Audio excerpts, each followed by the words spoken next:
Demonizer. Dédomiseur, je pratique. Le dédomiseur. Frank, le dédomiseur. OK, on va commencer avec ça. Dédomiseur. OK, commence à nouveau. Frank, le dédomiseur. Salut Frank. Bon matin, messieurs. Tu vas nous parler des comunistas.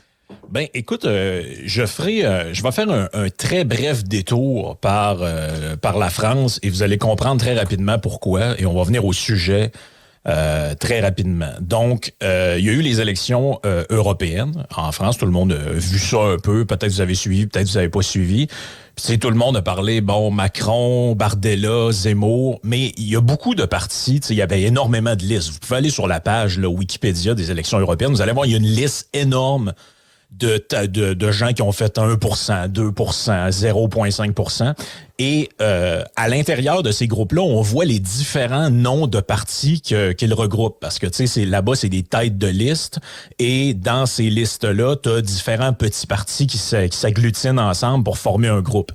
Et moi, ce que j'aime avec les Français, c'est leur transparence. Bon, ils ont beaucoup de défauts, très étatistes, société encroûtée, un peu comme la nôtre, etc. Mais ils sont d'une transparence d'hommes qui méritent d'être soulignés. Parce que quand tu regardes la liste de la France insoumise, à l'intérieur, tu as un parti qui s'appelle Gauche éco-socialiste. Tu en as un autre qui s'appelle Révolution écologique pour le vivant. Quand tu vas dans la liste Gauche unie pour le monde du travail, tu as Parti communiste français, tu as les radicaux de gauche. Ça, là, c'est mon préféré. Tu as un groupe politique qui s'appelle les radicaux de gauche. Il me semble que c'est clair. C'est un restaurant, c'est écrit burger. D'après moi, ils vendent des burgers, là. Oui. Et t'en as un autre, ça c'est le parti de anciennement Besancenot, qui s'appelle Pour un monde sans frontières ni patron. Urgence Révolution, nouveau parti anticapitaliste. Il n'y a pas de flafla. Et c'est clair. Et moi, ce que je reproche beaucoup à la politique québécoise, c'est que l'équivalent de ces gens-là qu'on a ici, s'ils se présentent, ceux qui ont un peu de courage, s'ils se présentent devant toi en entrevue, vont te dire un truc du genre. Premièrement, le parti va s'appeler Projet Québec. Québec solidaire? Ouais, ou Québec solidaire. Moi, je suis solidaire, mais je suis pas dans Québec solidaire. Tu me suis? Solidaire de quoi? Ben oui, c'est exactement. Ou ça va s'appeler, par exemple, le NPD. Là, tu vas dire, c'est pas vraiment nouveau, c'est pas spécialement démocratique. Quoique le pape François pourrait faire des jokes de PD. Oui, avec ça. Paraît-il qu'il en a refait un autre il y a une couple de jours. Oui, c'est un spécial. C'est un spécial. Et la plupart de ces gens-là vont s'asseoir devant toi puis ils vont te dire un truc du genre, mais vous savez, moi, Dominique, Monsieur Moret, moi, je ne suis ni de gauche ni de droite. Tu sais, je suis un pragmatique et ce qui m'intéresse, c'est faire avancer les dossiers clés de ma municipalité parce que c'est vraiment ça que les gens nous demandent. Tu sais, on a fait des consultations puis il y a une soif dans la population de X, Y, Z. Et là, toi, tu dis, c'est drôle, moi, les auditeurs, ils écrivent, ça n'a pas l'air d'être ça leur priorité. Oui, mais écoutez, moi, je suis ouvert à toutes les idées. Si les idées sont de droite, je vais prendre des idées. S'ils sont bonnes à gauche, je vais prendre étrangement, un coup que les élections sont passées, il n'y a que les idées à gauche qui sont bonnes. Moi, j'ai pas de problème à ce que des gens soient dans l'écologisme, le gauchisme, tout ça. J'aimerais juste ça qu'ils nous le disent avant, pas qu'on le constate après. Donc, tu sais, Valérie Plante à Montréal, on s'en doutait avec les pancartes jaune-orange, puis le discours qui était tenu, mais officiellement, elle s'est jamais présentée avec un truc qui s'appelait les écolos radicales ou parti radical de gauche ou je sais pas, parti de la domination vélo Montréal. Ça n'a jamais été ça. Sauf que là, tu regardes ce qui est fait, puis tu te dis, c'est capoté. Là. Écoute, j'ai passé pour vous autres, et ça, d'ailleurs, je pense que je vais te demander une compensation psychologique, là, un genre de forfait chez le psy ou quelque chose comme ça. Je me suis tapé le projet plan d'urbanisme de mobilité 2050. Le PUM! Écoute, le PUM, écoute, c'est complètement capoté, ce truc-là. T'as comme ça, puis t'as juste à côté, sur le site Internet, tu peux cliquer sur l'échéancier de la réalisation de cette affaire-là. Et là, écoute bien ça, ils nous disent dedans, c'est pour améliorer la santé physique et mentale, semble-t-il, là, cette affaire-là. Je ne vois pas trop le rapport, là, mais semble-t-il que c'est bon pour la santé mentale, leurs affaires. Là, on nous dit l'étape numéro 2. Tu sais, étape numéro 1, c'était ils regardent c'est quoi les problèmes dans la ville et ils vont arriver avec des solutions éventuellement. Étape numéro 2, imaginez les futurs possibles. Et là, on dit la ville a tenu des ateliers d'idéation pour concevoir les propositions présentées par le projet de la ville. Donc là, ils se sont mis autour d'une table et ils ont imaginé les futurs possibles. Et là, on nous dit, entre parenthèses, cette étape-là est terminée. Donc, eux, là, à la gang, là, ils ont imaginé tous les scénarios du futur possible. C'est déjà ça en partant, vous voyez bien que ça se peut pas, là. Vous voyez bien qu'il n'y a aucun politburo nulle part, aucun groupe, même si tout le monde autour de la table a 150 de quotient intellectuel, il n'y a pas personne qui est capable de prévoir en 2050 quel va être le futur, ne serait-ce parce que il y a une couple d'années, on le savait-tu que OpenAI arrivait avec ChatGPT. Personne ne peut prévoir ces affaires-là. Donc, d'un, c'est extrêmement arrogant. Donc, c'est des gens qui prétendent être investis d'une genre de toute puissance. Les autres, ils voient l'avenir, ils voient tout ça. Et quand je te dis qu'ils voient l'avenir, là, c'est écrit dans le rapport sur ce qu'ils veulent faire. Ils disent, écoute bien ça, en 2050, plus de 2 déplacements sur 3 sont réalisés en transport collectif ou actif à Montréal. Donc, eux savent ça. Là. En 2050, 2 déplacements sur 3 seront métro, autobus, puis à pied, vélo.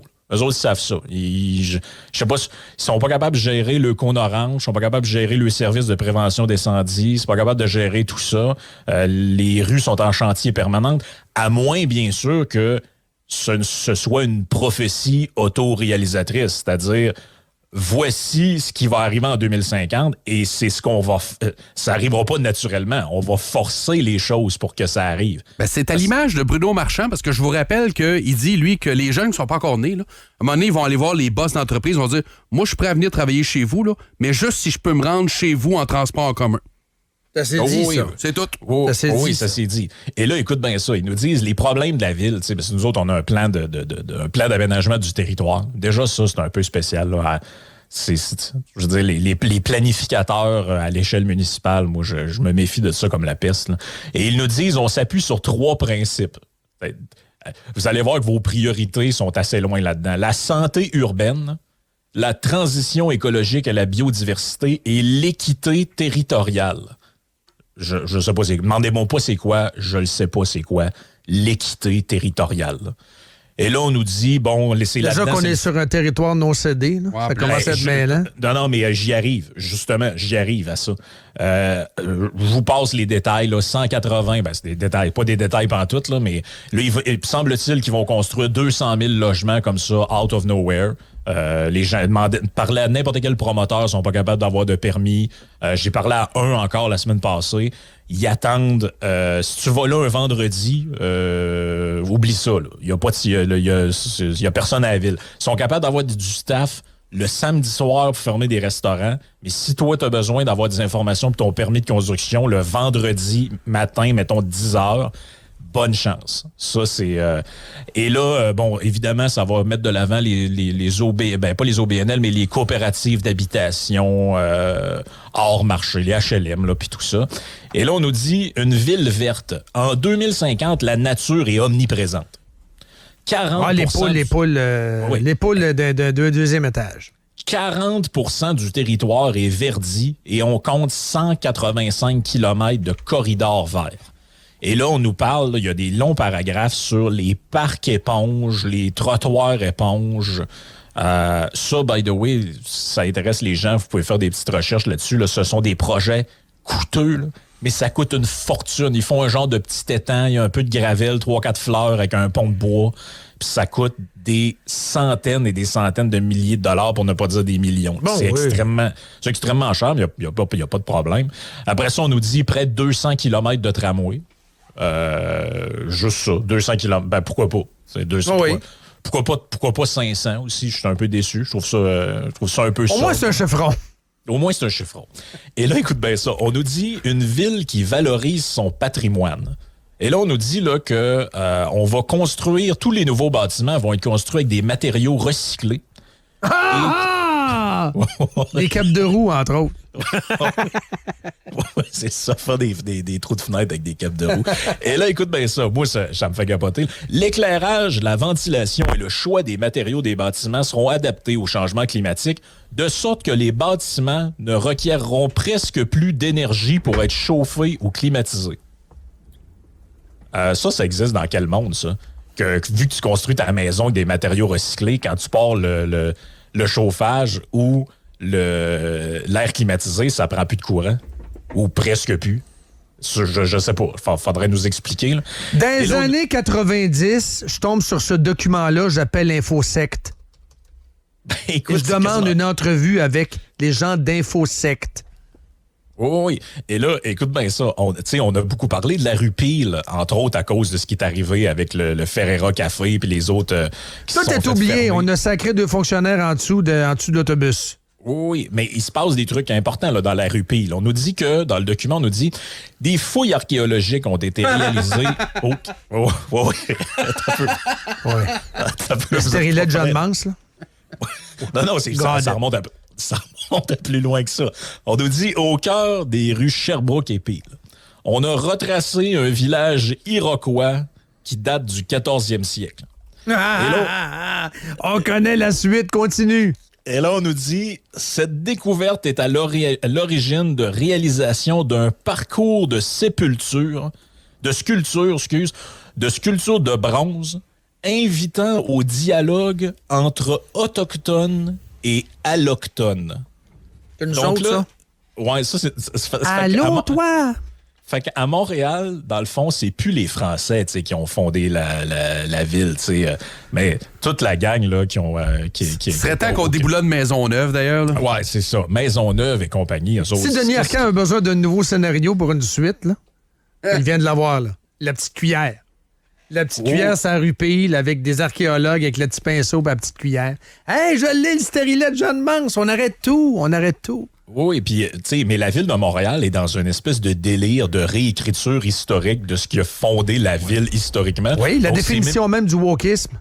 Ben oui, absolument. Donc, il y a plus une ville fondée par des Français et après, il y a éventuellement d'autres gens qui arrivent, des Écossais, des Anglais. Non, c'était un village du 14e siècle autochtone et les allochtones sont allochtones, ça veut dire les Blancs, I guess, là. Donc, anglophone, francophone, irlandais, tout ça, c'est le même monde, finalement.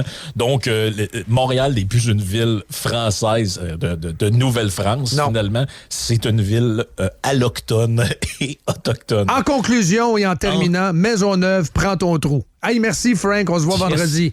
OK, ciao.